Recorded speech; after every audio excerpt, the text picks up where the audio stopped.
Hello. So, what did I tell you? What did I tell you? Okay? Didn't I tell you? Did I not tell you? So, look what's happening to the market today. Market is up. Market is up 1.8%. Well, the market. What are we talking about? We're talking about the S&P 1.6%. The Dow is at 1.2%. The Nasdaq is 1.5. Oh, and look, the Russell 2000, the small cap that nobody liked, is up 1.5%. More on this later on. But first thing first, what is it that you're getting on this channel? What you're getting on this channel are three things. One, experience. Two, I am here to educate you. I am here to help you. I'm not selling you anything. I'm showing you both sides of the coins and you get to decide. And you educate yourself. More importantly, like I always said, you want to be the one that buys when everybody else is selling and selling when everybody else is buying. Also, you want to take advantage of the market. Do not try to predict what's going to happen. Because what are they doing out there for you, right? They're all out there showing you exactly what it is that they think is going to happen. And they're bringing all these people in, and all these people giving you a whole bunch of advice. What are they really doing? They're entertaining you, okay? So you don't want to be entertained. You want to be told what's going to happen next, and they cannot possibly know that. Because if they knew, they wouldn't be doing it. They'll be retired somewhere. So no one knows what's going on. This is a game. This is a game. This is entertainment, but it's a very serious entertainment, right? It's like gambling. It's very serious. Big money at stake here. Could lose your shirt, but you gain a couple of shirts as well. So what is the point? The point is make sure you understand what's happening. So what's happening, right? Well, right now the market is up, obviously. But so what's happening? What happened yesterday is basically, without going into great details because you guys may not understand everything, and you don't have to, frankly, at the end of the day, I'm kind of entertaining you, but I'm also teaching you a few things. You don't need, what's happening yesterday is basically Japan pulled on the liquidity. It stopped buying. Why they do it, it's a long story, right? But it was a surprise.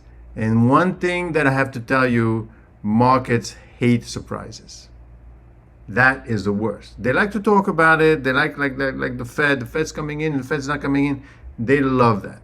One thing they do not like is a surprise. And that's what happened on Monday. And of course, when we say pullback of liquidity, it reminds us a lot of 2008 when everybody just said, that's it, there's no more money. We're not playing anymore. We're pulling the money out. So that scared everyone out. But then they said, wait, hold on. But what's really going on? I mean, the recession? What recession? We're growing. Slowly, maybe. We're still growing. What's going on? People have no jobs? There's 4% unemployment. What the heck? So what's going on? There's no liquidity. Oh my God. Oh, you know what? We spent a bit of money.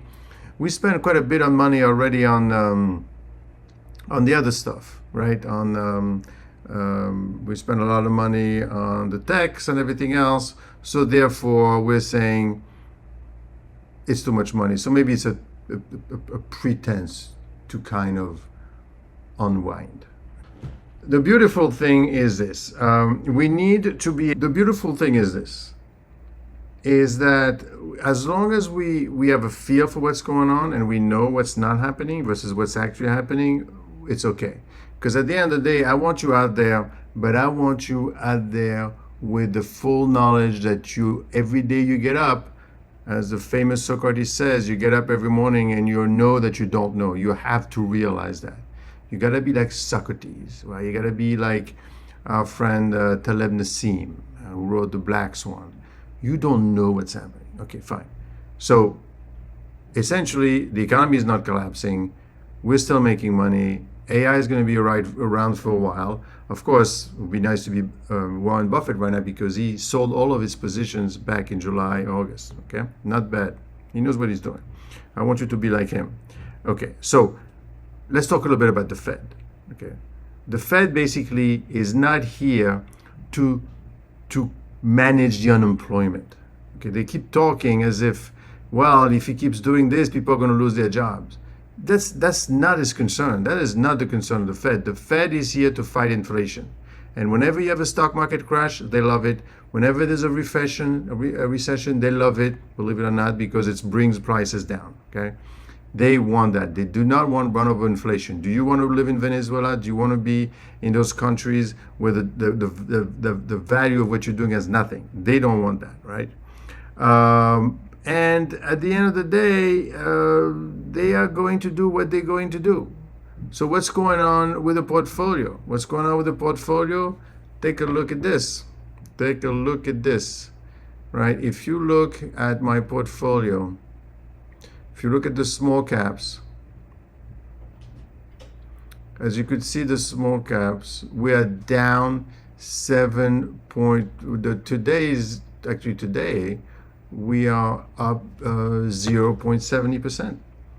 Isn't that wonderful? Wouldn't you love to have that? Okay, because that's exactly what you want. You want to be able to manage your position in the way as we've seen it. So as you could see, all of our positions are up.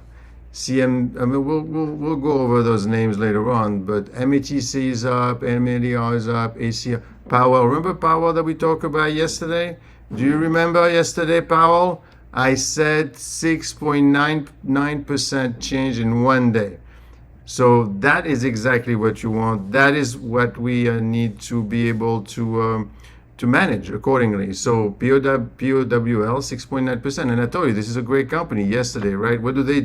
They're basically an engineering firm, and they do everything having to do with electricity and the building material. So all that is pretty good. So what you want to be able to do is that you want to take advantage of that, right? So what is the next thing we need to do? The next thing we need to do is realize that maybe when I'm talking about let's go over the everything having to do with small caps, right? So what do we do with small? I am not saying buy all the small caps in the world. I'm only saying focus on a few names that you like, and then you take those names, and then you like those names, and you understand those names. That is what's important, not so much buying because I'm getting comments now saying, well, small caps is that. Well, what do you mean, the Russell 2000? Because if I look at the Russell 2000 right now, it's up 1.8% versus 1.6% for the S&P 500. So is there a story developing here? Well, obviously, we've been beating down on the small caps.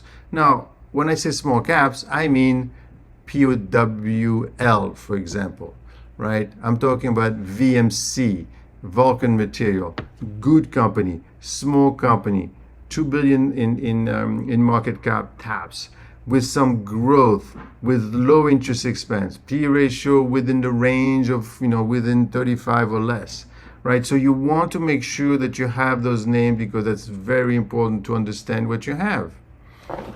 So on one hand, the economy is not collapsing. On the other hand, we could see that something is happening with the small caps, right? So that's kind of the story. Now, what's going to happen tomorrow? Well, it's a little different, because we're waiting for more news to come in. But keep in mind out there that you need to, more importantly than understanding what's going on and which stocks to pick, you need to get a view of what's happening. What are the players? What are they trying to do? Right? The Fed on one end, what he's trying to do is he will control inflation, and it's working. The market is saying, you know what? I'm going to take 1,000 points. You've got to lower rates. You got to do something. People, look, they're not lowering rates. No, it doesn't have to be that way, for the simple reason because the Fed is not in the business of managing the economy or the unemployment. The Fed is in the business of simply managing inflation. They want to keep the dollar strong. That is the most important thing that they need to do. So at the end of the day, as long as they do that, they'll be fine. So you got that going. The problem is you got all these people out there trying to to influence you, to tell you what to do, to explain to you what's happening, what's not happening, where is it that you're going to be focusing on. That's going to be very difficult to do, right? So you need to focus on that. The next thing you need to understand is that when I say, buy small stocks, I'm definitely not talking about the index, right? Because the index is too big, too wide, and frankly, it is tough to manage. It is tough to manage because there's lots of names, and frankly, some people are correct when they said that, you know what, this is going to be very difficult because there's a lot of uncertainty in the market, and it's going to be very difficult for you to pick an index, because the small cap index, at the end of the day, what it does is that it's highly managed, or a representative of small caps, and some people are correct. When you look at small caps, small companies, well, are we going to have a recession? It's possible that you have a recession. So if you have a recession, then you don't want small companies because they don't do well. Yeah, but this is too oversimplified. I'm not talking any company, all right?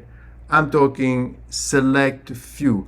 I am talking you being like Warren Buffett and focusing on a name, understanding a name. I showed you POWL yesterday, Powell Industries. They're up 6.4% today. In fact, out of the 8 stocks that I have, I'm having, what's his name? Miller Industries, which we'll talk about, is doing much better.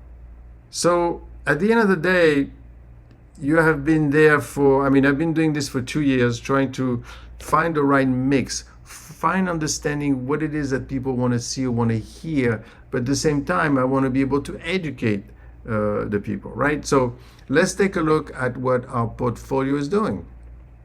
So our portfolio as you could see, I'm up 6.4% on this position, 2.5% on this position, and 0.7%, and I'm losing on a few others. Okay, fine. But the point is, overall, we're not losing the small company stocks. We are doing quite well. Thank you very much. And that's important. That's important. Now, let's take a look at something else. Let's take a look at, we looked yesterday about the U.S. manufacturing capacity that has started to rise, so we're quite fine. We looked at the mobility indicators and all these exchanges that are doing quite well, so the economy is not collapsing. Oh, look, default rates declining. As you could see, these are default rates on leveraged loan index. So that basically tells you exactly, can a company able to because obviously the economy is going down, and we have small companies can't pay their debt, then they go bankrupt. And that's why, again, these are big macro events. I'm only looking for certain company with a small amount of debt. But this particular instance, I want to still show you, if you look at it on a macro basis, look. See the number of default? It's been collapsing. It's been going down since the high of July 2023, and it's going down.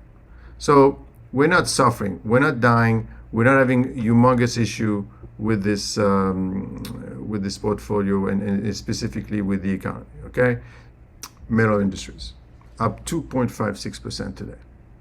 What's going on? What's going on with the Metal Industries? Right? P ratio of 10. Along a name that's going along with the market with a beta of 0.98. A lot to say about that. And let's take a look at how the stock has been doing. Well, in the past 5 days, it's up down 8%. The past 3 months, it's up 17%, up 50%, up 47% year to date. Okay, and 70% year to date. So this thing is growing. It's asking to be growing. Okay, why? Well, because let's take a look at the financials again. Look. Revenues, 650, 700, 800, 1.1 billion. We are growing, people. What's going on with the EBITDA? 48, 34, 40, 93. It almost doubled. This company is doing quite fine. And look almost no interest expense. So I'm not worried at all about this company with its loan default or anything like that. This company could grow through the process. What do? Let's take a look at the profile. Miller Industry, together with its sub, manufactures and sells towing and recovery equipment. The company offers wreckers that are used to recover and tow disabled vehicles. Whoa, what a boring. Whoa, this is boring. I like boring. And other equipment in car carrier, which are specialized flatbed vehicle with hydraulic tip. It also provides transport trailers for moving various vehicles for auto auctions, car dealership, leasing. The company markets its product through budgets under the Century, Vulcan, Challenger, Holmes, Champion, blah, Miller. It was incorporated in 1990. I mean, you want to see what they do? Let me show you what they do. It's a big truck. It's a big truck. But maybe now, because don't forget, we might have a slowdown in the economy. I'm not saying, not today, it's not happening now, but don't forget, I'm talking here, right there. What's going on over there? Well, what's going on over there is we may have a recession in the future or slowdown because, let's be honest, if the Fed keeps what they're doing, like I'm going to squeeze those rates until the January for whatever crazy reason they may have, we've got the rates thing, we have the recession thing, we could have a war somewhere which could give rise to energy prices, because although usually oil prices tend to be tied to demand, right? Not so much supply. But at the end of the day, maybe a shock. There could be a recession because the Fed doesn't do what it's supposed to do. There's a war, so that could rise to inflation because people are not supposed to do what they're supposed to do, which means don't make wars, right? Don't fight. Then further down, what do we have? Well, we have the national debt. That's what I'm worried about. That is what I'm worried when people start to realize, we're not lending you any more money. Look my other videos on that. But you got to keep these things in mind. And I want to repeat myself all the time, but you don't want to forget that as well. So you got to walk and chew bubble gum at the same time. So yes, that's what's happening. These guys, you have all these things. So, but assuming that this is okay, but in case it's not okay, you want to make sure whatever you're doing things that are important, things that are relevant, things that are mundane, right? And things that you haven't paid too much for. Nobody has paid too much for anything. So what do? Well, basically, it's the industry standard. For the right mix of power, performance, and value, Vulcan is intelligence for heavy-duty integrated towing and recovery equipment. They see these big trucks that they have this and that, and they carry cars, and they go to all kind of tow truck sales and heavy-duty, medium map. They do car carriers, they do light duty, right? They do heavy duty. They basically sell you those trucks, heavy duty stuff to carry those equipment that you see running around. They do rotators. This is expensive stuff. Special transport. They do even military. The Century 1100, 40-ton boom capacity. It's kind of the militarized version of what's going on. Let's take a look at what they say about investor relation, but more important, let's take a look at the presentation. I like the presentation because, you got to know what you're buying. You got to understand the environment that you're in. Correct? So they did a presentation in January. Let's see what this presentation is about. Sounds interesting. I like this company. First of all, for some reason, it's bucking the trend right now. But it's so cheap. Look, a beautiful truck, actually. So what did they do? Well, fact sheet, corporate. It's the world's largest manufacturer of so first of all, market share. Largest manufacturer of towing recovery. If you want to play in this market, they are the people you want to do it with, right? So they have a bunch of names: Century, Vulcan, Chevron, Holmes. They are approximately 74 distributors, 50 distributors. Each of the company's brands are well established, Since 1990, the company has developed and acquired several of the most well-recognized brand and a highly, so they're what you call some kind of a company that puts all these companies together, right? They aggregate all the companies together. It offers a broad range of products, so that they across the board. The company manufactures the bodies, the wreckers, which are installed in truck chassis, manufactured by third parties.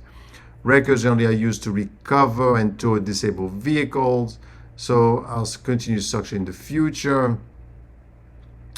Is a global leader in towing capacity. I mean, these people are all over the place. Look at that. They could actually carry a friggin', look at that, an actual Caterpillar. $1.1 billion in revenues, right? So these are the good people that work there. So they talk about light duty, they have car carrier, they have heavy duty. So you can see all the things that are needed. The world largest. If you need to do this, you need to understand that as well. You need to understand the market, understand the companies, but understand the framework. The framework is extremely important, so you know what you're fighting against. It's like watching a movie, right? When you watch a movie, you say, "Wow, I like to dress like Brad Pitt or whatever. I like to behave like this person." Same thing when you listen to these people on TV telling you, "Market is up, market is down. This is the time to go small cap, large cap, mid cap, whatever." You say, "Oh, let me follow them." But you're no Brad Pitt. I hate to tell you. No way. So you need to understand. And hopefully this helps you become a smarter investor.